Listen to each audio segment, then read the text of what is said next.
Bismillahirrahmanirrahim. Assalamualaikum warahmatullahi wabarakatuh.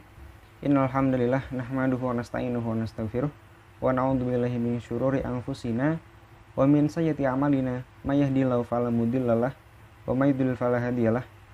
Asyhadu an la ilaha illallah wahdahu la syarikalah wa asyhadu anna Muhammadan abduhu wa rasuluh la nabiyya wa la rasula ba'dah. Yang pertama, marilah kita panjatkan puji syukur kita kehadirat Allah Subhanahu wa taala yang mana telah begitu banyak melimpahkan rahmat kepada kita semua, sehingga sampai detik ini kita semua masih bisa merasakan nikmat-nikmat yang Allah berikan, tak terkecuali dua nikmat yang sering dilalaikan oleh manusia, yaitu nikmat waktu luang dan juga nikmat sehat. Yang kedua, shalawat serta salam tak lupa kita haturkan, kita sanjungkan kepada uswah hasanah kita, Nabi agung kita, Nabi Allah Muhammad Sallallahu Alaihi Wasallam, yang berkat beliau kita semua bisa menikmati indahnya iman, indahnya Islam, dan juga indahnya ihsan. Teman-teman sekalian, di sini kami dari kelompok 6 akan sedikit mengulas hasil dari diskusi kami tentang manajemen keuangan. Namun sebelum kita beranjak kepada inti materi, alangkah baiknya kita memperkenalkan dulu anggota-anggota dari kelompok 6. Karena kata pepatah mengatakan tak kenal maka ta'aruf. Oke, langsung saja. Perkenalkan, nama saya Muhammad Rizky Abdul Rafi. Saya di sini sebagai moderator. Saya Giska Putri Milenia sebagai pemateri 1. Saya Meridiah Puspitasari sebagai pemateri 2. Nama saya Maya Latifah. Di sini saya pemateri ketiga. Teman-temanku sekalian, keuangan menjadi hal yang sangat penting bagi kehidupan kita semua, baik kehidupan secara personal maupun kehidupan secara berkelompok seperti perusahaan, organisasi, keluarga, dan lain sebagainya. Para ahli mendefinisikan manajemen keuangan ini adalah sebagai suatu kegiatan perencanaan, pengelolaan, pengendalian dana dan aset yang kita miliki. Dan dalam manajemen keuangan ini haruslah dilakukan dengan sebaik-baik mungkin. Karena manajemen keuangan adalah salah satu hal yang sangat vital bagi keberlangsungan kehidupan. Maka dari itu, jika tidak dilakukan dengan benar, bisa diindikasikan akan terjadi komplikasi yang terjadi di masa yang akan datang. Manajemen keuangan memiliki peran penting dalam bisnis. Yang pertama, perencanaan keuangan.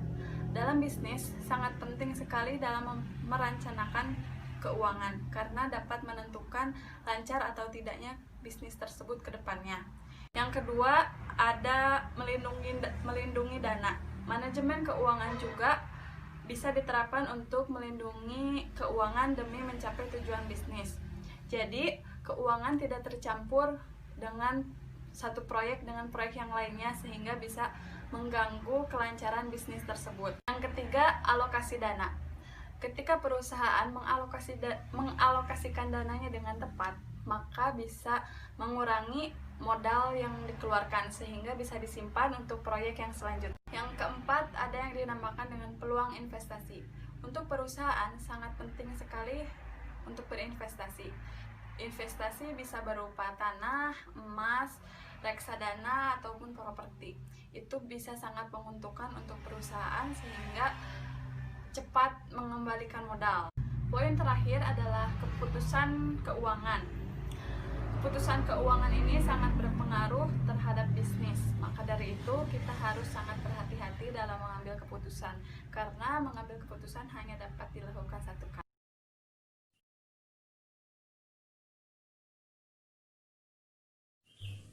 Fungsi manajemen keuangan. 1. Planning atau perencanaan keuangan, meliputi perencanaan arus kas dan rugi laba. 2.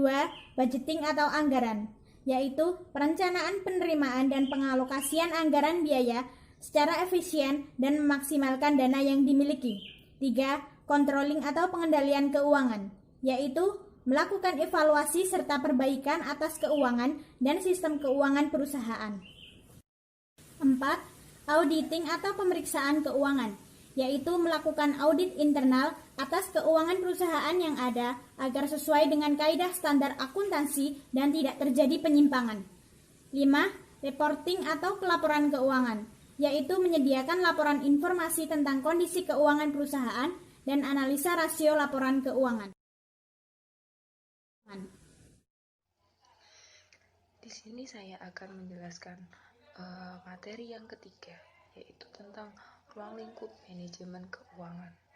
Ruang lingkup manajemen keuangan itu dibagi menjadi 3 bagian.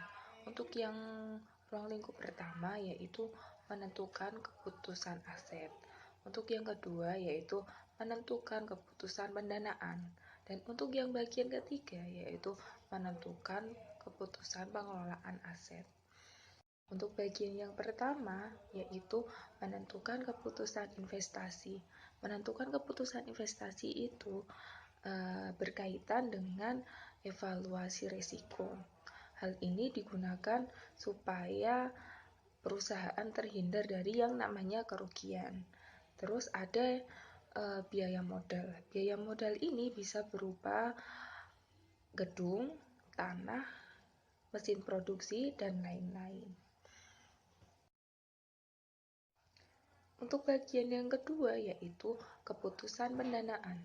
Keputusan pendanaan ini berkaitan dengan kebijakan mencari hutang jangka pendek maupun hutang yang jangka panjang. Nah, hutang jangka pendek ini hutang yang harus dibayarkan segera mungkin. Nah, kalau hutang yang jangka panjang ini ada waktu tempo, misal 1 tahun sampai 2 tahun. Nah, kalau dananya ini bersumber dari internal perusahaan dan eksternal. Tujuan manajemen keuangan yang pertama, maksimalisasi keuntungan. Salah satu alasan perusahaan mempekerjakan manajer keuangan adalah untuk memaksimalkan laba sambil mengelola keuangan perusahaan. Keuntungan bisa didapat dalam jangka pendek atau jangka panjang, tetapi fokus utamanya adalah bahwa individu atau departemen yang menangani masalah keuangan perusahaan harus memastikan bahwa perusahaan yang bersangkutan menghasilkan laba yang cukup. 2. Menjaga arus kas. Tidak sedikit perusahaan mengalami kebangkrutan karena mereka tidak memikirkan arus kas perusahaan yang mereka simpan. Padahal ini sangat diperlukan guna mengetahui berapa besar biaya yang dikeluarkan perusahaan dan berapa besar pemasukan yang diperoleh. Ini tentu bisa diketahui hanya jika perusahaan melakukan manajemen keuangan yang tepat. Selain itu, perusahaan juga tidak akan khawatir terhadap tanggungan yang dibayarnya karena sudah diatur dalam manajemen keuangan. 3. Pemanfaatan uang yang optimal. Kebutuhan perusahaan pastinya beragam. Namun dengan adanya pengaturan keuangan ini, diharapkan perusahaan dapat menggunakan uangnya seefektif mungkin. Jadi, mereka hanya menggunakannya untuk kebutuhan yang benar-benar urgent. Artinya, jika kebutuhan itu tidak mendesak, mereka bisa mengulur waktu untuk memenuhinya.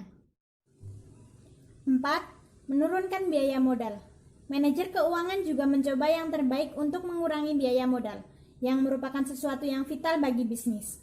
Mereka memastikan uang yang dipinjam menarik sedikit suku bunga sehingga perusahaan dapat memaksimalkan keuntungan. Dan demikian ulasan singkat terkait manajemen keuangan dari kelompok kami.